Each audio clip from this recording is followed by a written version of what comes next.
वड्डी खबर है, ब्रेकिंग न्यूज है। हालांकि सूत्रों के हवाले तो खबर है कि देश के प्रधानमंत्री नरेंद्र मोदी नूं खेती कानून वापिस लैण दी अपील संबंधी जो चिट्ठी लिखी गई सी, उस चिट्ठी नूं लैके किसान जथेबंदियां दे दरमियान पाड़ा पैदा होए नजर आया। देश के प्रधानमंत्री नरेंद्र मोदी नूं जो चिट्ठी लिखी गई उस नूं लैके किसान जथेबंदियां दी वक्को वक् राय है। संयुक्त किसान मोर्चे ने चिट्ठी लिखण दे सवाल चुके। ये पूछा कि 9 मैंबरी कमेटी नूं चिट्ठी लिखण दा किने हक दिता। सारियां दी सहमति दे नाल लिखिया जाना चाहिए सी खत। ये चिट्ठी लिखण नूं लैके सारियां जथेबंदियां दे नाल मीटिंग होनी जरूरी है। हाल ही दे विच कुछ किसान जथेबंदियां दे वल्लों देश के प्रधानमंत्री नरेंद्र मोदी नूं जो चिट्ठी लिखी गई उस नूं लैके किसान जथेबंदियां दो फाड़ हुंदियां नजर आउंदियां ने। ये भी दस दिए कि इस पूरे मामले को लैके संयुक्त किसान मोर्चे ने सवाल चुके ने। उनका कहना है कि देश के प्रधानमंत्री नरेंद्र मोदी को चिट्ठी लिखण को लैके सब दी वक्-वक् राय हो सकती है, लेकिन 9 मैंबरी कमेटी जिन्होंने पीएम को चिट्ठी लिखी है वो ये चिट्ठी लिखण का अधिकार उन्होंने किने दिता। उन्होंने कहा कि जेकर पीएम को कोई चिट्ठी लिखनी सी तो सारे की सहमति ले लेनी चाहिए सी। संयुक्त किसान मोर्चे ने कहा कि इस 9 मैंबरी कमेटी का संयुक्त किसान मोर्चे दे विच की रोल है, इसका किसी को पता नहीं।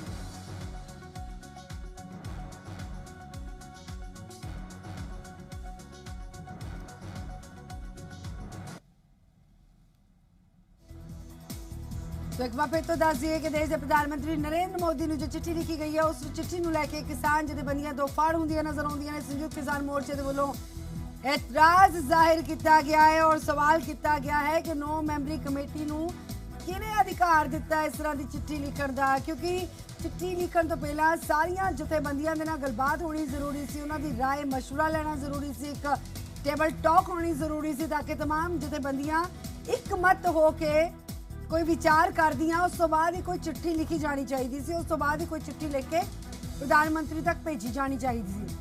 लेकिन 9 मैंबरी कमेटी को अधिकार किने दिता, यह सवाल है। और सवाल यह भी है कि इस विच कि 9 मैंबरी कमेटी का संयुक्त किसान मोर्चे दे विच की रोल है, इसका किसी को पता ही नहीं है। अनमोल गुलाटी साडे नाल साडे सहयोगी जुड़ चुके हैं। अनमोल, 2 सवाल किए गए ने संयुक्त किसान मोर्चे दे वल्लों कि इस 9 मैंबरी कमेटी दे विच संयुक्त किसान मोर्चे दे विच इस 9 मैंबरी कमेटी का की रोल है, किसी को पता नहीं है। सवाल नंबर 1। और सवाल नंबर 2 कि इस सवाल किया गया 9 मैंबरी कमेटी नूं कि हक किने दिता पीएम नूं चिट्ठी भेजण दा, किस चिट्ठी का जिक्र हो रहा है, क्यों इतराज हो रहा है? जी बिल्कुल गगन, सब तो पहला जी मेन चिट्ठी एक लिखी गई सी उहदे लिखा गया सीगा कि इस चिट्ठी संयुक्त किसान मोर्चे वालों है देश के प्रधानमंत्री नरेंद्र मोदी नूं वो चिट्ठी दे विच मैंशन सीगा कि गलबात का दौर जिहड़ा कि अगे वधाया जाए, किसानां दे नाल गलबात का राबता जिहड़ा कि कायम किया जाए, ताकि जिहड़ा 22 जनवरी तो बाद जिहड़ा कि एक डेडलॉक बन गया सीगा, कम्यूनीकेशन बिल्कुल नहीं हो रही सी, वो कम्यूनीकेशन नूं शुरू करवाउण दे लई एक साफ तौर पर चिट्ठी लिखी गई।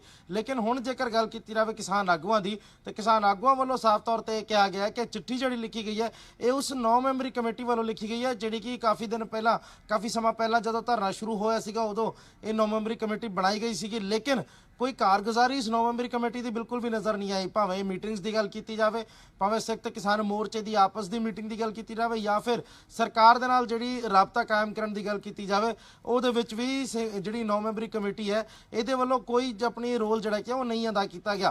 बलबीर सिंह राजेवाल जो प्रेस कॉन्फ्रेंस की गई सी, इस तरह की चिट्ठी का तो जिक्र उन्होंने किया सी कि चिट्ठी लिखी गई है देश के प्रधानमंत्री नरेंद्र मोदी नूं और 26 मई तक का इंतजार वो कर रहे हैं।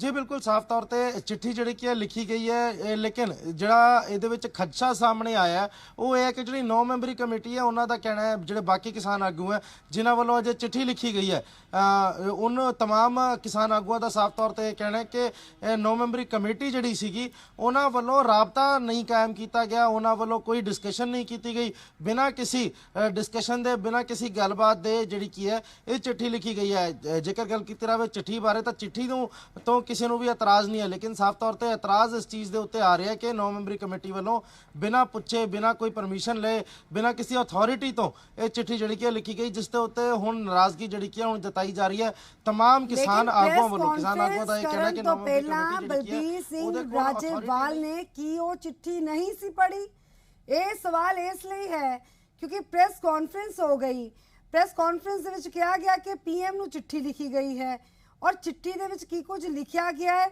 ਉਸ ਨੂੰ ਲੈ ਕੇ ਸਵਾਲ ਅੱਜ ਖੜੇ ਹੋ ਰਹੇ ਨੇ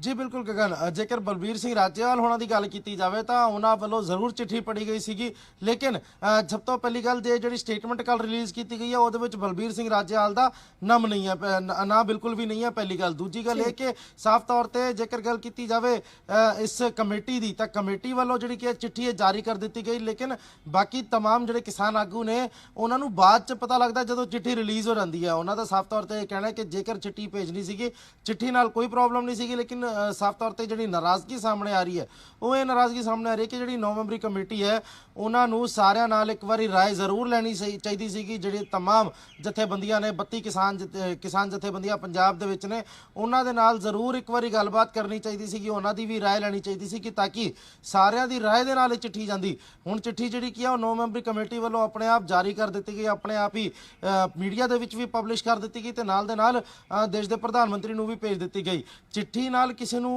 जिहड़े भी किसान आगू ने उन्हां नूं किसी नूं प्रॉब्लम नहीं है लेकिन नाराज़गी सिर्फ इन्नी को सामने आ रही है कि जेकर चिट्ठी भेजनी सीगी तो उहदे लई बाकी जिहड़े किसान आगू ने उन्हां नाल गलबात क्यों नहीं की गई उन्हां नाल राय क्यों नहीं लई गई तो साफ तौर पर स्टेटमेंट दे विच भी आही जिहड़ा कि दिता गया कि संयुक्त किसान मोर्चे की राय जिहड़ी की है वो अलग हो सकती है चिट्ठी जिहड़ी की है वो इशू जरूर कर दी गई लेकिन तमाम आगू ने उन्हां दी वक्खो वक्ख राय है तो सारिਆਂ ਦੀ राय लैण तो बाद ही ये चिट्ठी जिहड़ी की है वो देश के प्रधानमंत्री नूं भेजनी चाहिए सी ठीक है ये 9 मैंबरी कमेटी ये 9 मैंबरी कमेटी जिस दे विच वक्खो किसान जथेबंदियां दे आगू शामिल ने उन्होंने दे वल्लों चिट्ठी लिखी गई और ये चिट्ठी जिस वेले लिखी गई उस वेले बलबीर सिंह राजेवाल का कहना है कि सबदी राय नहीं ली गई है लेकिन कि 9 मैंबरी कमेटी दे किसी मैंबर दा या फिर किसी आगू दा कोई रिएक्शन आया इस एतराज तो बाद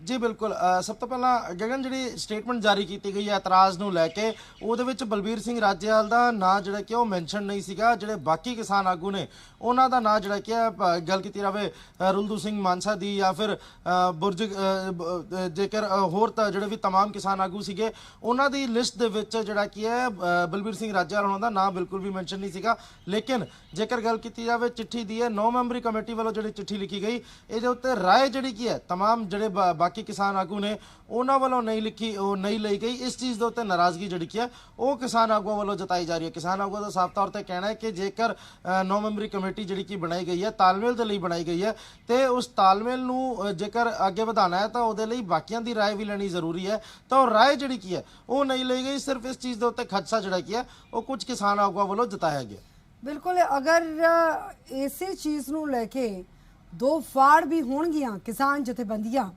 क्योंकि मकसद दोहां का एक ही है लेकिन एक मत होना भी बहुत ज़्यादा ज़रूरी है अगर एक मत किते नहीं है अगर कोई शंके सुबाहन तो उसनूं दूर किया जाना बहुत ज़्यादा ज़रूरी है हुण किस तरह क्योंकि अगर किसान जथेबंदियां ही दो फाड़ हो जाणगियां किसान अंदोलन कित्थे खड़ा देखांगे फिर आपां जी बिल्कुल साफ तौर पर इस वक्त एका जिहड़ा कि है किसान अंदोलन दे विच काफ़ी ज़्यादा जरूरी है जिहड़ा कि शुरुआत च काफ़ी जिहड़ा कि वेखण नूं मिलिया सीगा देश पंजाब दे नहीं बल्कि पूरे देश के किसान जिहड़े कि ने उन्हां दा एक बस एक टाइम इहो जिहा आया सीगा कि वेखण नूं मिलिया सीगा लेकिन हुण पंजाब दे जिहड़े ਕਿਸਾਨ ਜਥੇਬੰਦੀਆਂ ਇਹਦੇ ਵਿੱਚ ਜ਼ਰੂਰ ਕੋਈ ਨਾ ਕੋਈ ਮਤਭੇਦ ਜਿਹੜੇ ਕਿ ਸਾਹਮਣੇ ਆ ਰਹੇ ਨੇ, ਲੇਕਿਨ ਹੁਣ ਇਸ ਮਸਲੇ ਨੂੰ ਵੀ ਜਿਹੜਾ ਕਿ ਜ਼ਰੂਰ ਸੰਯੁਕਤ ਕਿਸਾਨ ਮੋਰਚੇ ਵੱਲੋਂ ਪੁੱਟ ਅਪ ਕੀਤਾ ਜਾਊਗਾ ਤੇ ਜਿਹੜੇ ਕਿ ਇੱਕ ਟੇਬਲ ਟਾਕ ਦੇ ਰਾਹੀਂ ਇਸ ਪੂਰੇ ਮਸਲੇ ਦਾ ਹੱਲ ਜਿਹੜਾ ਕਿ ਕੋਈ ਨਾ ਕੋਈ ਕੱਢਿਆ ਜਾਊਗਾ, ਸੋਲੂਸ਼ਨ ਜਿਹੜਾ ਕਿ ਕੋਈ ਨਾ ਕੋਈ ਕੱਢਿਆ ਜਾਊਗਾ। ਨੇ ਅਨਮੋਲ ਮਾਫ ਕਰਨਾ ਤੁਹਾਨੂੰ ਟੋਕ ਰਹੀ ਹੈ ਨਛੱਤਰ ਸਿੰਘ ਕਿਸਾਨ ਆਗੂ ਸਾਡੇ ਨਾਲ जुड़े हुए ने। नछत्तर जी आवाज आ रही है सर? हाँ जी आ रही है सर मतभेद जो सामने आ रहे ने, चिट्ठी तो इतराज नहीं है, चिट्ठी दे विच जो शामिल किया गया उस तो भी इतराज नहीं है। इतराज इस चीज़ का है कि 9 मैंबरी कमेटी दे वालों जो चिट्ठी लिखी गई है उस दे विच एक मत नहीं है किसान जथेबंदियां कि सब दी राय मशवरा ले लेना चाहिए सी, उस तो बाद चिट्ठी लिखनी चाहिए सी। ਤੁਹਾਡਾ ਕੀ ਰਿਐਕਸ਼ਨ ਹੈ ਸਰ ਕਿ ਤੁਸੀਂ ਸਹਿਮਤ ਹੋ ਸੰਯੁਕਤ ਕਿਸਾਨ ਮੋਰਚੇ ਦੇ ਇਸ ਇਤਰਾਜ਼ ਦੇ ਨਾਲ? ਇਤਰਾਜ਼ ਕੋਈ ਨਹੀਂ ਜੀ, ਜ਼ਰੂਰ ਉਹਨਾਂ ਨਾਲ ਮੀਟਿੰਗ ਦਾ ਹੋ ਜਾਏਗੀ, ਕੋਈ ਇਤਰਾਜ਼ ਨਹੀਂ। ਸਿਰਫ ਉਹਨਾਂ ਨੂੰ ਇਹ ਭਰਮ ਰਹਿ ਗਿਆ ਕਿ ਸਾਨੂੰ ਬਿਨਾਂ ਸ਼ਰਤ ਤੋਂ ਕਿਉਂ ਚਿੱਠੀ ਲਿਖਤੀ। ਜਦੋਂ ਸਾਡੇ ਵਿੱਚ ਆਪਸ ਵਿੱਚ ਇੱਕ ਦੂਜੇ ਤੇ ਮਾਣ ਹੁੰਦਾ ਤਾਂ ਕਈ ਵਾਰ ਅਸੀਂ ਫੈਸਲੇ ਇਕੱਲੇ ਵੀ ਲੈ ਲੈਂਦੇ, ਕੋਈ ਬੜੀ ਗੱਲ ਨਹੀਂ ਹੁੰਦੀ। ਪਰ ਅਗਰ ਹੋਇਆ ਵੀ ਹੈ ਤਾਂ ਇਨ ਫਿਊਚਰ ਵਾਸਤੇ ਕੋਈ ਵੀ ਇਦਾਂ ਦੀ ਗੱਲ ਨਾ ਸਾਡੀ ਯੂਨੀਅਨ ਚ ਆਵੇ, ਉਹਦੇ ਲਈ ਚਿੱਠੀ ਲਿਖਣ ਦਾ ਵੀ ਧੰਨਵਾਦ ਹੈ ਤੇ ਇਤਰਾਜ਼ ਦਾ ਵੀ ਧੰਨਵਾਦ ਹੈ। ਲੇਕਿਨ ਜੋ ਇਤਰਾਜ਼ ਅਸੀਂ ਆਪਣਾ ਇਨ ਰੂਮ ਬੈਠ ਕੇ ਵੈਸੇ ਦਾ ਠੀਕ ਵੀ ਹੈ ਨਾ ਇੱਕ ਤਰੀਕੇ ਦੇ ਨਾਲ, ਉਹਨਾਂ ਦਾ ਇਤਰਾਜ਼ ਠੀਕ ਵੀ ਹੈ ਨਾ ਇੱਕ ਤਰੀਕੇ ਦੇ ਨਾਲ, ਕਿਉਂਕਿ ਉਹ ਤਾਂ ਕਹਿ ਰਹੇ ਨੇ ਕਿ ਰੋਲ ਕੀ ਹੈ ਸੰਯੁਕਤ ਕਿਸਾਨ ਮੋਰਚੇ ਦੇ ਵਿੱਚ 9 ਮੈਂਬਰੀ ਕਮੇਟੀ ਦਾ ਕਿਸੇ ਨੂੰ ਪਤਾ ਹੀ ਨਹੀਂ ਹੈ। ਨਹੀਂ ਉਹ ਠੀਕ ਹੈ ਜੀ, ਕਈ ਵਾਰੀ ਹੋ ਜਾਂਦਾ ਹੈਗਾ ਇਦਾਂ ਦੀ ਗੱਲ, ਕੋਈ ਚੱਕਰ ਨਹੀਂ ਹੈਗਾ। ਤੇ ਆਪਸ ਦੇ ਵਿੱਚ ਕਈ ਵਾਰੀ ਭਰਮ ਪੈਦਾ ਹੋ ਜਾਂਦਾ, ਭਰਮ ਵੀ ਪੈ ਜਾਂਦਾ। ਜਦੋਂ ਆਪਣਿਆਂ ਤੇ ਆਪਾਂ ਨੂੰ ਮਾਣ ਹੋਵੇ ਕਿ ਸਾਨੂੰ ਕਿਸੇ ਨੇ ਆਬਜੈਕਸ਼ਨ ਨਹੀਂ ਕਰਨਾ ਤਾਂ ਅਸੀਂ ਕਈ ਵਾਰੀ ਫੈਸਲੇ ਆਪਣੇ ਤੌਰ ਤੇ ਲੈ ਲੈਂਦੇ ਹਾਂ। ਪਰ ਫੈਸਲਾ ਲੈਣ ਦਾ ਵੀ ਕੋਈ ਬੜੀ ਗੱਲ ਨਹੀਂ ਸੀ ਜੀ, ਉਹਨਾਂ ਨੇ ਖੁਦ ਵੀ ਕਹਿ ਦਿੱਤਾ ਹੈਗਾ। ਉਗਰਾਹਾਂ ਸਾਹਿਬ ਜਿਹੜੇ ਦੂਸਰੇ ਆਪਣੇ ਇਤਰਾਜ਼ ਕਰਨ ਵਾਲੇ ਸੀਗੇ ਕਿ ਕੋਈ ਗੱਲ ਨਹੀਂ ਹੈ, ਬੂਟਾ ਸਿੰਘ ਗਲਤ ਮੈਸੇਜ ਆਉਂਦਾ ਨਾ ਸਰ, ਅਗਰ ਇਸ ਤਰ੍ਹਾਂ ਦੀਆਂ ਖਬਰਾਂ ਸੁਰਖੀਆਂ ਬਣ ਜਾਣਗੀਆਂ ਕਿ ਕਿਸਾਨ ਜਥੇਬੰਦੀਆਂ ਦੋ ਫਾੜ ਹੋ ਰਹੀਆਂ ਨੇ ਤੇ ਇੱਕ ਗਲਤ ਮੈਸੇਜ ਵੀ ਤਾਂ ਜਾਂਦਾ ਨਾ ਕਿ ਲੋਕ ਆਪਸ 'ਚ ਇੱਕ ਮਤ ਨਹੀਂ ਹੈਗੇ, ਸਲਾਹ ਮਸ਼ਵਰਾ ਨਹੀਂ ਕਰਦੇ ਆਪਸ 'ਚ। ਬਿਲਕੁਲ ਨਹੀਂ ਜੀ, ਇਹ ਹਜੇ ਸਾਡਾ ਇੱਕ ਮੈਸੇਜ ਪਹਿਲਾਂ ਹੋਇਆ ਸੀ ਜਦੋਂ ਅਸੀਂ ਕਿਸਾਨਾਂ ਨੇ ਰੇਲਾਂ ਚੱਲਣ ਦੇਣੀਆਂ ਪੰਜਾਬ 'ਚ ਜਾਂ ਨਹੀਂ ਚੱਲਣ ਦੇਣੀਆਂ, ਉਹਦੇ ਕੰਮ ਹੋ ਰਿਹਾ ਸੀ। 14 ਜਥੇਬੰਦੀਆਂ ਇੱਕ ਪਾਸੇ ਸੀ, 16 ਜਥੇਬੰਦੀਆਂ ਇੱਕ ਪਾਸੇ ਸੀ ਤੇ ਇਹ ਮੀਡੀਆ ਨੇ ਉਛਾਲਣ ਦੀ ਕੋਸ਼ਿਸ਼ ਵੀ ਕੀਤੀ ਸੀ ਕਿ ਇਹਨਾਂ ਦਾ ਫਰਕ ਪੈ ਗਿਆ, ਅੱਧੋ ਅੱਧ ਦਾ ਫਰਕ ਹੈ, ਇੱਕ ਬੰਦੇ ਦਾ ਫਰਕ ਸੀ। ਲੇਕਿਨ ਜਿਹੜੀਆਂ 14 ਜਥੇਬੰਦੀਆਂ ਸੀ ਉਹਨਾਂ ਨੇ ਕਹਿਤਾ ਕਿ ਜਿੱਧਰ ਜ਼ਿਆਦਾ ਹੈ ਡੈਮੋਕ੍ਰੇਸੀ ਹੈ, ਜੇ 16 ਬੰਦੇ ਨੇ ਇੱਕ ਪਾਸੇ ਗੱਲ ਕਰਤੀ ਕੋਈ ਗੱਲ ਨਹੀਂ, ਸਾਨੂੰ ਇਤਰਾਜ਼ ਹੈ, ਫੈਸਲਾ ਲੈ ਲਓ, ਇੱਕ ਫੈਸਲਾ ਲਓ। ਤੇ ਹੁਣ ਵੀ ਕੋਈ ਚੱਕਰ ਨਹੀਂ ਹੈਗਾ, ਅਸੀਂ ਆਪਸ ਚ ਬੈਠ ਕੇ ਜੇ ਕੋਈ ਗਿਲਾ ਸ਼ਿਕਵਾ ਦਾ ਕਿਉਂਕਿ ਇਹ ਜ਼ਰੂਰੀ ਹੋ ਜਾਂਦਾ ਨਾ ਨਛੱਤਰ ਜੀ, ਆਪਾਂ ਨੇ ਕੇਂਦਰ ਸਰਕਾਰ ਨਾਲ ਜਾ ਕੇ ਗੱਲ ਕਰਨੀ ਹੈ, ਠੋਸ ਤਰੀਕੇ ਦੇ ਨਾਲ ਆਪਣੀਆਂ ਮੰਗਾਂ ਰੱਖਣੀਆਂ ਵੀ ਨੇ, ਮਨਵਾਉਣੀਆਂ ਵੀ ਨੇ, ਲੇਕਿਨ ਉਸ ਤੋਂ ਪਹਿਲਾਂ ਜ਼ਰੂਰੀ ਹੋ ਜਾਂਦਾ ਹੈ ਕਿ ਸਾਰੇ ਜਾਣੇ ਇੱਕ ਟੇਬਲ ਟਾਕ ਕਰ ਲੈਣ, ਸਾਰੇ ਜਾਣੇ ਇੱਕ ਦੂਜੇ ਦੇ ਨਾਲ ਵਿਚਾਰ ਵਟਾਂਦਰਾ ਕਰ ਲੈਣ, ਪੁਆਇੰਟਸ ਬਣਾ ਲੈਣ ਵੀ ਹਾਂ ਸਾਡੀ ਆਹ ਪੁਆਇੰਟਸ ਹੈ ਜੀ, ਔਰ ਉਸ ਤੋਂ ਬਾਅਦ ਚਿੱਠੀ ਲਿਖੋ ਕੋਈ, ਹੈ ਨਾ, ਤਾਂ ਕਿ ਕੋਈ ਇਤਰਾਜ਼ ਹੀ ਨਾ ਹੋਏ। ਨਹੀਂ ਕੋਈ ਚੱਕਰ ਨਹੀਂ, ਘਰਾਂ 'ਚ ਮਨ ਮੁਟਾਵ ਹੋ ਜੇ ਕਰਦੇ, ਸਾਰੇ ਸਾਡੇ ਆਪਣੇ ਹੈ। ਜੇ ਕਿਤੇ ਕਿਸੇ ਤੋਂ ਗਲਤੀ ਹੋ ਗਈ ਹੈ, ਕਿਸੇ ਨੂੰ ਇਤਰਾਜ਼ ਦੂਰ ਹੋ ਜਾਏਗਾ। ਜੇ ਗਲਤੀ ਹੋ ਗਈ ਇਨ ਫਿਊਚਰ ਸਗੋਂ ਜ਼ਿਆਦਾ ਧਿਆਨ ਰੱਖਿਆ ਜਾਊਗਾ ਤਾਂ ਕਿ ਫਿਊਚਰ 'ਚ ਵੀ ਕਦੇ ਕੋਈ ਇਸ ਤਰ੍ਹਾਂ ਦੀ ਪ੍ਰੋਬਲਮ ਨਾ ਆਵੇ। ਕਿਸਾਨਾਂ ਤੇ ਮਾਣ ਹੈ, ਕਈ ਵਾਰ ਹੋ ਜਾਂਦਾ, ਕਿਸਾਨਾਂ ਤੇ ਮਾਣ ਹੈ ਨਾ ਪੂਰੇ ਦੇਸ਼ ਨੂੰ, ਕਿਸਾਨਾਂ ਤੇ ਮਾਣ ਹੈ, ਜੜਾ ਮੰਨਦੇ ਆਪਾਂ ਤਾਂ ਕਿਸਾਨਾਂ ਨੂੰ। ਆਪਸ 'ਚ ਕਿਸਾਨ ਹੁਣ ਏਦਾਂ ਲੜ ਪੈਣਗੇ, ਮਾੜੇ ਮੋਟੇ ਇਤਰਾਜ਼ ਕਰਨਗੇ, ਫਿਰ ਔਖਾ ਹੁੰਦਾ। ਹੁਣ ਕੀ ਲੱਗਦਾ ਕਿ ਮਸਲਾ ਟੇਬਲ ਟਾਕ ਦੇ ਰਾਹੀਂ ਹੱਲ ਹੋ ਜਾਊ, ਕੋਈ ਗੱਲਬਾਤ ਦਾ ਸਿਲਸਿਲਾ ਤੋੜਿਆ ਜਾਊ ਅੱਗੇ? ਹੋ ਜੂਗਾ ਜੀ, ਹੋ ਜੂਗਾ। ਇਹ ਥੋੜਾ ਜਿਹਾ ਭੁਲੇਖਾ ਦਾ ਦੂਰ ਹੋ ਜੂਗਾ, ਕੋਈ ਗੱਲ ਨਹੀਂ। ਜੇ ਜਿਹਦੀ ਵੀ ਗਲਤੀ ਉਹ ਸੌਰੀ ਫੀਲ ਕਰ ਦੇਗਾ, ਜਿਸ ਤਰ੍ਹਾਂ ਵੀ ਗੱਲ ਹੋਏਗੀ, ਕੋਈ ਇਸ ਤਰ੍ਹਾਂ ਦੀ ਗੱਲ ਨਹੀਂ। ਅੱਛਾ ਇੱਕ ਗੱਲ ਦੱਸੋ ਨਛੱਤਰ ਜੀ, ਮੰਨ ਲਓ ਜੋ ਚਿੱਠੀ ਦੇ ਵਿੱਚ ਸ਼ਾਮਿਲ ਕੀਤਾ ਗਿਆ, ਕਿਉਂਕਿ ਉਹ ਕਿਹਾ ਨਾ ਸੰਯੁਕਤ ਕਿਸਾਨ ਮੋਰਚੇ ਦੇ ਵੱਲੋਂ ਕਿਹਾ ਗਿਆ ਕਿ ਸਭ ਦੀ ਵੱਖੋ ਵੱਖ ਰਾਏ ਹੋ ਸਕਦੀ ਹੈ, ਚਿੱਠੀ ਤਾਂ ਹੁਣ ਗਈ PM ਨੂੰ ਭੇਜਦੀ, ਮੰਨ ਲਓ ਉਹਦੇ ਵਿੱਚ ਕੁਝ ਚੇਂਜਸ ਕਰਨੇ ਹੁੰਦੇ, ਫਿਰ ਹੁਣ ਆਪਣੇ ਕੋਲ ਕੀ ਆਪਸ਼ਨ ਆ? ਫਿਰ ਕੋਈ ਇਤਰਾਜ਼ ਨਹੀਂ, ਸਾਡੇ ਸਾਰੇ ਸਿਆਣੇ ਲੀਡਰ ਨੇ, ਦੁਬਾਰੇ ਚਿੱਠੀ ਲਿਖਾਂਗੇ, ਫਿਰ ਦੁਬਾਰੇ ਭੇਜਾਂਗੇ, ਫਿਰ ਉਹ ਕਹਿਣਗੇ ਕੀ ਮਜ਼ਾਕ ਬਣਾ ਰੱਖਿਆ। ਕੋਈ ਚੱਕਰ ਨਹੀਂ ਜੀ, ਉਸੇ ਨੂੰ ਫੋਲੋ ਵੀ ਕਰ ਸਕਦੇ ਆ। ਜੇ ਕਿਸੇ ਨੇ ਇਤਰਾਜ਼ ਹੀ ਨਹੀਂ ਕਰਨਾ ਤਾਂ ਉਹ ਚਿੱਠੀ ਉਹੀ ਹੋ ਜਾਏਗੀ, ਕੋਈ ਚੱਕਰ ਨਹੀਂ ਹੈ। ਗੱਲ ਤਾਂ ਇਹ ਹੈ ਕਿ ਜਦੋਂ ਕੋਈ ਲਿਖਤੀ ਤੌਰ ਤੇ ਇਤਰਾਜ਼ ਦਵੇ, ਜਦੋਂ ਉਹਨਾਂ ਨੇ ਮੰਨ ਨਹੀਂ ਲਿਆ ਵੀ ਚਲੋ ਠੀਕ ਹੈ ਅੱਗੇ ਵਾਸਤੇ ਧਿਆਨ ਰੱਖਿਓ, ਕੋਈ ਏਦਾਂ ਦੀ ਗੱਲ ਨਹੀਂ ਹੈ ਫਿਲਹਾਲ। ਤੇ ਮੈਂ ਮੀਡੀਆ ਨੂੰ ਵੀ ਰਿਕੁਐਸਟ ਕਰੂੰਗਾ ਕਿ ਇਸ ਚੀਜ਼ ਨੂੰ ਕੋਈ ਬਹੁਤਾ ਉਛਾਲਣ ਦੀ ਕੋਸ਼ਿਸ਼ ਨਾ ਕਰ। ਨਾ ਉਛਾਲਦੇ ਨਹੀਂ ਹੈਗੇ ਸਰ, ਨਾ ਆਪਣਾ ਉਛਾਲਣਾ ਮਤਲਬ ਨਹੀਂ ਹੈ। ਆਪਣਾ ਮਤਲਬ ਇਹ ਹੈ ਕਿ ਕਿਸਾਨ ਅੰਦੋਲਨ ਅਗਰ ਵਿੱਢਿਆ ਉਸਨੂੰ ਆਪਾਂ ਮਜ਼ਬੂਤ ਕਰਨਾ ਹੈ। ਮਜ਼ਬੂਤ ਤਾਂ ਹੀ ਕਰਾਂਗੇ ਨਾ ਜੇ ਆਪਾਂ ਇਕਜੁੱਟ ਹੋਵਾਂਗੇ, ਹੈ ਨਾ, ਇੱਕ ਰਾਏ ਹੋਏਗੀ। ਸਾਰੇ ਸਿਆਣੇ ਨੇ ਜੀ, ਕਈ ਵਾਰ ਗਲਤੀ ਵੀ ਹੋ ਜਾਂਦੀ ਜੇ 100 ਫੈਸਲਾ ਅਸੀਂ ਬਿਲਕੁਲ ਸਹੀ ਲੈਂਦੇ ਤੇ ਇੱਕ ਅੱਧੇ ਚ ਮਾੜਾ ਮੋਟਾ ਕੋਈ ਆਪਰੇਟ ਹੋ ਵੀ ਗਿਆ ਤਾਂ ਵੀ ਕਿਹਾਗਾ ਸਾਰੇ ਸਿਆਣੇ ਨੇ ਸਾਰਿਆਂ ਨੇ ਇਕੱਠੇ ਹੋ ਕੇ ਚਲੋ ਕੋਈ ਨਾ ਹੋ ਜਾਂਦੀਆਂ ਚੀਜ਼ਾਂ, ਕੋਈ ਨਾ ਉਮੀਦ ਕਰਦੇ ਹਾਂ ਕਿ ਟੇਬਲ ਟਾਕ ਦੇ ਨਾਲ ਮਸਲਾ ਹੱਲ ਹੋ ਜੂ, ਨਾਰਾਜ਼ਗੀਆਂ ਦੂਰ ਹੋ ਜਾਣਗੀਆਂ। ਨਛੱਤਰ ਜੀ, ਹਰਜੀਤ ਸਿੰਘ ਗਰੇਵਾਲ ਸਾਡੇ ਨਾਲ ਜੁੜ ਗਏ ਨੇ। ਗਰੇਵਾਲ ਜੀ ਦੀ ਅਗਲੀ ਆਵਾਜ਼ ਹੋਏਗੀ, ਤੁਸੀਂ ਸੁਣੋਗੇ, ਤੁਹਾਡਾ ਕੋਈ ਸਵਾਲ ਹੋਏਗਾ ਤਾਂ ਉਹਨਾਂ ਨੂੰ ਜ਼ਰੂਰ ਪੁੱਛ ਲਿਓ। ਗਰੇਵਾਲ ਜੀ ਆਵਾਜ਼ ਆ ਰਹੀ ਹੈ? ਆ ਰਹੀ ਹੈ ਜੀ, ਆ ਰਹੀ। ਹਾਂਜੀ ਨਛੱਤਰ ਜੀ, ਕੁਝ ਕਹਿਣਾ ਚਾਹੁੰਦੇ ਹੋ? ਉਹ ਮੈਂ ਤੁਹਾਨੂੰ ਕਹੂੰਗੀ ਕਿ ਤੁਸੀਂ ਕੁਝ ਮੰਗ ਕਰਨਾ ਚਾਹੁੰਦੇ ਹੋ, ਕੁਝ ਕਹਿਣਾ ਚਾਹੁੰਦੇ ਹੋ ਕੁਝ ਗਰੇਵਾਲ ਜੀ? ਗੱਲ 1 ਮਿੰਟ ਮੈਨੂੰ ਬੋਲ ਲੈਣ ਦਿਓ ਜੀ। ਅਸੀਂ ਅਜੀਤ ਗਰੇਵਾਲ ਜੀ ਨੂੰ ਨਾ ਕੋਈ ਕੁਐਸਚਨ ਪੁੱਛਣਾ ਨਾ, ਕਿਉਂਕਿ ਪਹਿਲੇ ਅਸੀਂ ਛੇਕੇ ਹੋ ਰਹੇ ਹਾਂ ਤੇ ਕਿਸਾਨ ਜਥੇਬੰਦੀਆਂ ਨੇ ਇਹਨਾਂ ਨਾਲ ਕੋਈ ਸਾਂਝ ਨਹੀਂ ਰੱਖੀ ਹੋਈ, ਇਸ ਕਰਕੇ ਨਾ ਅਸੀਂ ਕੋਈ ਇਹਨਾਂ ਨੂੰ ਦੱਸਣਾ ਚਾਹੁੰਦੇ ਨਾ ਇਹਨਾਂ ਤੋਂ ਕੁਝ ਪੁੱਛਣਾ ਚਾਹੁੰਦੇ। ਕੋਈ ਸਵਾਲ ਨਹੀਂ ਹੈ ਤੁਹਾਡਾ, ਗੱਲ ਹੀ ਨਹੀਂ ਕਰਨੀ ਮਤਲਬ ਤੁਸੀਂ ਗਰੇਵਾਲ ਜੀ? ਗੱਲ ਹੀ ਨਹੀਂ ਕਰਨੀ ਜੀ, ਅਸੀਂ ਕੋਈ ਮਤਲਬ ਨਹੀਂ ਹੈ ਜੀ ਗਰੇਵਾਲ ਜੀ। ਉਹ ਕਹਿੰਦੇ ਗੱਲ ਪਹਿਲੇ ਇਹਨਾਂ ਨੂੰ ਛੱਡ ਚੁੱਕੇ ਹਾਂ ਜੀ। ਗਰੇਵਾਲ ਜੀ ਦੇਖਿਆ ਨਾਰਾਜ਼ਗੀ, ਕਿੰਨੇ ਨਾਰਾਜ਼ ਨੇ ਕਿਸਾਨ। ਇਸ ਤਰ੍ਹਾਂ ਇਹਨਾਂ ਦੀ ਨਾਰਾਜ਼ਗੀ ਨਾਲ ਮੈਨੂੰ ਕੋਈ ਫਰਕ ਨਹੀਂ ਪੈਂਦਾ ਤੇ ਮੈਂ ਆਪਣੀ ਪਾਰਟੀ ਦੀ ਗੱਲ ਕਹਿਣੀ ਹੁੰਦੀ ਹੈ, ਜੋ ਮੇਰੀ ਸਰਕਾਰ ਦੀ ਗੱਲ ਹੁੰਦੀ ਹੈ ਉਹ ਰੱਖਣੀ ਹੁੰਦੀ ਹੈ, ਔਰ ਜੋ ਇਹ ਜਾਤੀਆਂ ਕਰਦੇ ਨੇ ਉਹਦੀ ਗੱਲ ਵੀ ਰੱਖਣੀ ਹੁੰਦੀ ਹੈ। ਜੇ ਉਹਦੇ ਕਰਕੇ ਨਾਰਾਜ਼ ਨੇ ਤਾਂ ਨਾਰਾਜ਼ ਰਹਿਣ, ਮੈਨੂੰ ਕੋਈ ਫਰਕ ਨਹੀਂ ਪੈਂਦਾ। ਇਹ ਤਾਂ ਹਮਲੇ ਵੀ ਕਰਦੇ ਆ, ਇਹ ਸਾਰਾ ਕੁਝ ਕਰਦੇ ਆ, ਪਰ ਅਸੀਂ ਲੋਕਤਾਂਤਰਿਕ ਤਰੀਕੇ ਨਾਲ, ਸ਼ਾਂਤਮਈ ਤਰੀਕੇ ਨਾਲ ਚੱਲਣਾ ਹੈਗਾ। ਔਰ ਮੈਂ ਜਿਹੜੀਆਂ ਗੱਲਾਂ ਕਹਿੰਦਾ ਸੀ ਅੱਜ ਉਹ ਸਪਸ਼ਟ ਹੋ ਗਈਆਂ ਨੇ। ਤੁਸੀਂ ਇਹ ਦੇਖੋ, ਮੈਂ ਕਹਿੰਦਾ ਸੀ ਕਿ ਕਮਿਊਨਿਸਟ ਫੈਸਲਾ ਨਹੀਂ ਹੋਣ ਦੇਣਾ ਚਾਹੁੰਦੇ। ਇਹਨਾਂ ਨੇ ਨਾਲ ਦੀ ਨਾਲ ਜੇ ਇੱਕ ਧਿਰ ਫੈਸਲਾ ਕਰਨ ਲਈ ਚੱਲਦੀ ਆ ਤੇ ਉਹਦਾ ਵਿਰੋਧ ਸ਼ੁਰੂ ਕਰਤਾ। ਉਹਨਾਂ ਜਥੇਬੰਦੀਆਂ ਨੇ ਕੀਤਾ ਜਿਨ੍ਹਾਂ ਨੂੰ ਮੈਂ ਕਮਿਊਨਿਸਟ ਕਹਿਣਾ, ਠੀਕ ਹੈ ਨਾ। ਤਾਂ ਮੇਰੀ ਗੱਲ ਇਸ ਵੇਲੇ ਸਪਸ਼ਟ ਹੋ ਗਈ ਆ, ਸਾਫ਼ ਹੋ ਗਈ ਆ ਕਿ ਇਹ ਇੱਕ ਮਤ ਨਹੀਂ ਹੈਗੇ ਔਰ ਇਹਨਾਂ ਚੋਂ ਕੁਝ ਲੋਕ ਫੈਸਲਾ ਨਹੀਂ ਹੋਣ ਦੇਣਾ ਚਾਹੁੰਦੇ। ਮੈਂ ਤੁਹਾਨੂੰ ਅੱਜ ਵੀ ਦੱਸਦਾ ਕਿ 25-26 ਜਥੇਬੰਦੀਆਂ ਐਸੀਆਂ ਨੇ ਜਿਹੜਾ ਫੈਸਲਾ ਕਰਨਾ ਚਾਹੁੰਦੀਆਂ ਨੇ, ਜਿਹੜੀਆਂ ਕਿਸਾਨਾਂ ਦੀਆਂ ਤਰਕ ਸੰਗਤ ਗੱਲਾਂ ਮਨਵਾ ਕੇ ਆਪਣਾ ਜਾਣਾ ਚਾਹੁੰਦੀਆਂ ਨੇ। ਪਰ ਇਹਦੇ ਚੋਂ ਬਾਕੀ ਲੋਕ ਐਸੇ ਨੇ ਜਿਹੜੇ ਬਿਲਕੁਲ ਕੁਝ ਫੈਸਲਾ ਕਰਨ ਹੋਣ ਹੀ ਨਹੀਂ ਦੇਣਾ ਚਾਹੁੰਦੇ। 2024 ਤੱਕ ਸਿਆਸਤ ਤੋਂ ਪ੍ਰੇਰਿਤ ਉਹ ਤਾਂ 24 ਦਾ ਚੁਣਾਵ ਲੜ ਰਹੇ ਆ ਔਰ ਪ੍ਰਧਾਨ ਮੰਤਰੀ ਦਾ ਔਰ ਸਰਕਾਰ ਦਾ ਚਿਹਰਾ ਖਰਾਬ ਕਰਨਾ ਚਾਹੁੰਦੇ ਔਰ ਦੇਸ਼ ਦੀ ਦਿੱਖ ਖਰਾਬ ਕਰਨਾ ਚਾਹੁੰਦੇ ਆ। ਉਹ ਲੋਕ ਨੇ ਉਹ, ਔਰ ਉਹ ਹਮੇਸ਼ਾ ਹੀ ਉਹਨਾਂ ਨੇ ਇਹ ਗੱਲਾਂ ਕੀਤੀਆਂ ਨੇ। ਪਹਿਲਾਂ ਵੀ ਤੁਸੀਂ ਦੇਖਿਆ ਹੋਣਾ ਕਿ ਜਦੋਂ ਪਹਿਲਾਂ ਫੈਸਲੇ ਦੀ ਗੱਲ ਆਈ, ਇੱਕ ਕਮੇਟੀ ਬਣੀ ਤੇ ਉਹਨਾਂ ਨੇ ਜੋਗਿੰਦਰ ਯਾਦਵ ਔਰ ਇਹ ਜਿਹੜੇ ਦਰਸ਼ਨਪਾਲ ਸੀਗੇ, ਇਹਨਾਂ ਨੇ ਇੱਕਦਮ ਪ੍ਰੈਸ ਕਾਨਫਰੰਸ ਕਰ ਦਿੱਤੀ ਕਿ ਅਸੀਂ ਬਿਲਕੁਲ ਇਸ ਨਾਲ ਸਹਿਮਤ ਨਹੀਂ ਹੈਗੇ। ਅਜੇ ਫੈਸਲਾ ਨਹੀਂ ਸੀ ਉਹਨਾਂ ਨੇ ਕੋਈ ਕੀਤਾ, ਉਸ ਤੋਂ ਪਹਿਲਾਂ ਹੀ ਉਹਨਾਂ ਦੀ ਪ੍ਰੈਸ ਕਾਨਫਰੰਸ ਆ ਗਈ। ਇਹਨਾਂ ਸਾਰੀਆਂ ਚੀਜ਼ਾਂ ਤੋਂ ਸਾਬਿਤ ਹੁੰਦਾ ਕਿ ਜਿਹੜੀਆਂ ਚੀਜ਼ਾਂ ਮੈਂ ਕਹਿੰਦਾ ਸੀ, ਜਿਹੜੀਆਂ ਚੀਜ਼ਾਂ ਸਰਕਾਰ ਦੇ ਨੋਟਿਸ 'ਚ ਨੇ, ਉਹ ਬਿਲਕੁਲ ਸਹੀ ਹੈਗੀਆਂ ਨੇ ਤੇ ਅਸੀਂ ਕੋਈ ਗੱਲ ਵੀ ਗਲਤ ਨਹੀਂ ਕਹਿੰਦੇ। ਅਸੀਂ ਕਿਸਾਨਾਂ ਦੀਆਂ ਸਾਰੀਆਂ ਤਰਕਸੰਗਤ ਗੱਲਾਂ ਮੰਨਣ ਵਾਸਤੇ ਸਰਕਾਰ ਤਿਆਰ ਆ, ਕਿਸਾਨ ਹਿੱਤ 'ਚ ਫੈਸਲੇ ਲੈਣ ਲਈ ਤਿਆਰ ਆ। ਪਰ ਇਹ ਕਿਸਾਨ ਜਥੇਬੰਦੀਆਂ ਜਿਹੜੀਆਂ ਕੁਛ ਇਹਦੇ 'ਚ ਹੈਗੀਆਂ ਨੇ, ਉਹ ਇਹ ਫੈਸਲੇ ਨਹੀਂ ਹੋਣ ਦਿੰਦੀਆਂ। ਹੁਣ ਇਹ ਸਾਬਤ ਹੋ ਗਿਆ। ਕਿਉਂ ਨਹੀਂ ਹੋਣ ਦੇਣਗੇ? ਤੁਹਾਨੂੰ ਕੀ ਲੱਗਦਾ ਹੈ ਕਿ ਕਿਉਂ ਨਹੀਂ ਜਥੇਬੰਦੀਆਂ ਦੇ ਕੁਝ ਨੁਮਾਇੰਦੇ ਚਾਹੁੰਦੇ ਵੇ ਮਸਲਾ ਹੱਲ ਹੋ ਜਾਏ? ਕਿਹਨੂੰ ਚੰਗਾ ਲੱਗਦਾ ਸਰ ਆਪਦੇ ਘਰ-ਬਾਰ ਛੱਡ ਕੇ, ਖੇਤ ਖਲਿਆਣ ਛੱਡ ਕੇ ਬੈਠੇ? ਕੀ ਗੱਲ ਕਰ ਰਹੇ ਹੋ? ਕਈ ਤਾਂ ਇਹਨਾਂ ਚੋਂ ਅੰਦੋਲਨ ਜਿਵੇਂ ਹੁਣ ਜੋਗਿੰਦਰ ਯਾਦਵ ਦਾ, ਮੈਨੂੰ ਅੱਜ ਦੱਸੋ, ਹਨਨ ਮੌਲਾ ਕਮਿਊਨਿਸਟ MP ਹੈ, ਇਹਨਾਂ ਦਾ ਕੀ ਮਤਲਬ ਹੈਗਾ ਇਹ ਇਹਨਾਂ ਡਿਮਾਂਡਸ ਨਾਲ, ਟੈਂਪਲ ਪੰਜਾਬ ਦੇ ਨਾਲ?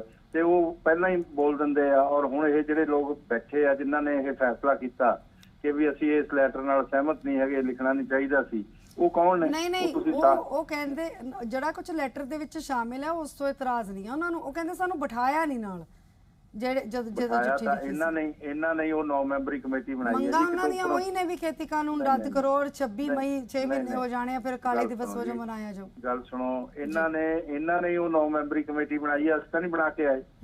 ਇਹਨਾਂ ਨੇ ਆਪ ਹੀ ਬਣਾਈ ਹੈ, ਆਪ ਹੀ ਜ਼ਿੰਮੇਵਾਰੀ ਦਿੱਤੀ ਆ, ਆਪ ਹੀ ਉਹਦੀ ਜ਼ਿੰਮੇਵਾਰੀ ਵਾਪਸ ਲੈ ਰਹੇ ਆ, ਆਪ ਹੀ ਉਹਨਾਂ ਦਾ ਅਨਾਦਰ ਕਰ ਰਹੇ ਆ।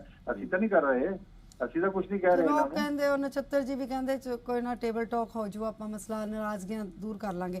ਲੇਕਿਨ ਇੱਕ ਸਵਾਲ ਹੈ ਸਰ, ਇਹ ਮਸਲਾ ਹੁਣ ਹੱਲ ਕਿਵੇਂ ਹੋ? ਖੇਤੀ ਕਾਨੂੰਨਾਂ ਦਾ ਵਿਰੋਧ ਕਿਸਾਨ ਕਰ ਰਹੇ ਨੇ, ਟੇਬਲ ਟਾਕ ਤਾਂ ਜ਼ਰੂਰੀ ਹੈ ਨਾ। ਕਿਸਾਨਾਂ ਨੇ ਜੋ ਚਿੱਠੀ ਲਿਖੀ ਹੈ, ਇੱਕ ਟੇਬਲ ਟਾਕ ਤਾਂ ਹੋ ਜਾਏ 12ਵੇਂ ਗੇਟ ਦੀ ਵੀ। ਜੇ ਇੱਕ ਮਤ ਹੋ ਕੇ ਕੋਈ ਫੈਸਲਾ ਕਰਨਗੇ, ਬੈਠਣਗੇ, ਔਰ ਸਾਡੇ ਸੀਨੀਅਰ ਕੈਬਨਿਟ ਮਿਨਿਸਟਰ ਨੇ, ਮੈਂ ਕਿੰਨੀ ਵਾਰ ਦੱਸ ਚੁੱਕਿਆ ਕਿ ਇਹਨਾਂ ਨਾਲ ਫੋਨ ਤੇ ਵੀ ਗੱਲਾਂ ਕੀਤੀਆਂ ਨੇ ਅਲੱਗ-ਅਲੱਗ ਲੀਡਰਾਂ ਨਾਲ। ਉਹਨਾਂ ਨੂੰ ਕਿਹਾ ਵੀ ਕੋਈ ਐਕਸੈਪਟੇਬਲ ਪ੍ਰਪੋਜ਼ਲ ਲੈ ਆਓ ਤੇ ਆਪਾਂ ਦੂਜੇ ਦਿਨ ਹੀ ਬੈਠ ਕੇ ਇਸ ਨੂੰ, ਹੁਣ ਆਪਾਂ ਉਹ 11 ਵਾਰ ਦੀ ਤਰ੍ਹਾਂ 7-7 ਘੰਟੇ ਨਹੀਂ ਬੈਠਣਾ, ਇੱਕ ਵਾਰ ਹੀ ਬੈਠਾਂਗੇ, 2 ਘੰਟਿਆਂ 'ਚ ਇਹਨੂੰ ਖਤਮ ਕਰਕੇ ਇੱਕ ਤਰਫ ਕਰੀਏ। ਤੇ ਜਿਹੋ ਜਿਹੇ ਫੈਸਲੇ ਤੁਸੀਂ ਚਾਹੁੰਦੇ, ਸਾਨੂੰ ਇੱਕ ਵਾਰ ਬੈਠ ਕੇ ਆਪਾਂ ਪਹਿਲਾਂ ਅਲੱਗ ਤੋਂ 3-4 ਮੈਂਬਰ ਦੀ ਤੁਹਾਡੀ ਕਮੇਟੀ ਆ ਜਾਏ, ਚਾਹੇ 9 ਮੈਂਬਰ ਦੀ ਆ ਜਾਏ, ਆਪਾਂ ਬੈਠ ਕੇ ਉਹਨੂੰ ਇੱਕ ਪਾਸੇ ਗੱਲ ਕਰ ਲਈਏ। ਉਹ ਗੱਲ ਕਰਨ ਵਾਸਤੇ ਗਈ ਨਹੀਂ, ਉਹਨਾਂ ਨੂੰ ਕਈ ਵਾਰ ਬੁਲਾਇਆ, ਉਹਨਾਂ ਨੇ ਕਿਹਾ ਵੀ ਨਾ ਆਪਾਂ ਟੀਵੀ ਤੇ ਜਾਣਾ, ਨਾ ਕੈਮਰਿਆਂ ਤੇ ਜਾਣਾ, ਨਾ ਕਿਤੇ ਹੋਰ ਜਾਣਾ, ਚੁੱਪਚਾਪ ਬੈਠ ਕੇ ਗੱਲ ਕਰ ਲੈਂਦੇ ਆ। ਦੂਜੇ ਦਿਨ ਤੁਸੀਂ ਸਾਰਿਆਂ ਨੂੰ ਬੁਲਾ ਲਓ ਵਿਗਿਆਨ ਭਵਨ 'ਚ। ਆ ਵੀ ਗੱਲ ਹੋਈ ਹੈ।